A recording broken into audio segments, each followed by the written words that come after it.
We're now just a few days away from May the 1st, when the Renters' Rights Act comes into force. And I think for a lot of landlords, this is the point where the question really starts to build. But what's important right now is not to panic. It's down to the conversations that are really happening behind the scenes. And I think that's quite telling. We work closely with the NRLA, so we're speaking to landlords every day at the moment, people actively reviewing portfolios, asking better questions and trying to understand where they stand before this comes in. From May the 1st, Section 21 is removed. So the way possession and sales are handled becomes more structured. And it's important to say this clearly. You're not losing the ability to operate. You're moving into a system that just requires more clarity. And I think that's a real key shift.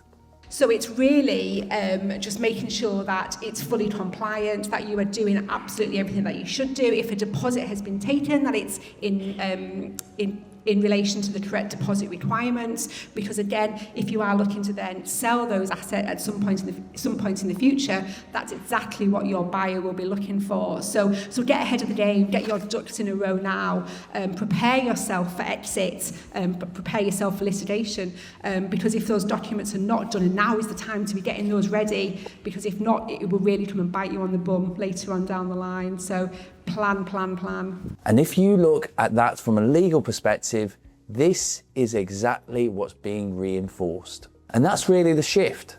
It's not that deals stop working, it's that everything needs to be clearer from the outset. And crucially, that's where things either move smoothly or start to stall.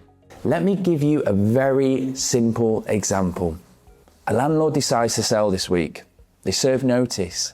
They start that process, but the timing doesn't quite line up.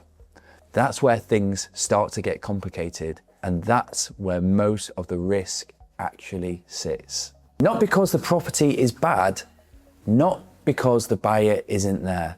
It's because the structure now requires things to happen in a certain order, and I think that's what catches people out. So if you're sitting a few days out thinking, what should I actually be doing right now?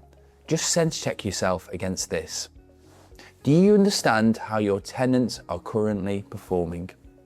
Do you know what documentation you have in place?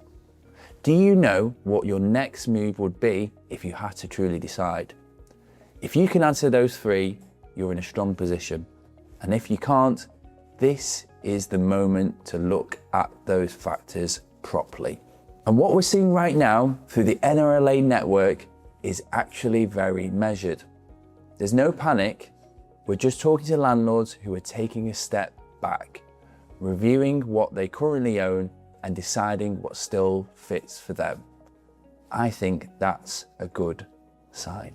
And this is also why more attention is moving towards selling with tenants in place, because it removes that timing pressure and allows decisions to be made in a much more controlled way. And that's why we're seeing more of it. And this is the key point. You're not navigating this on your own. If you're part of the NRLA, there is already guidance around this. There are frameworks, there are conversations already happening, and we're involved in those every single day.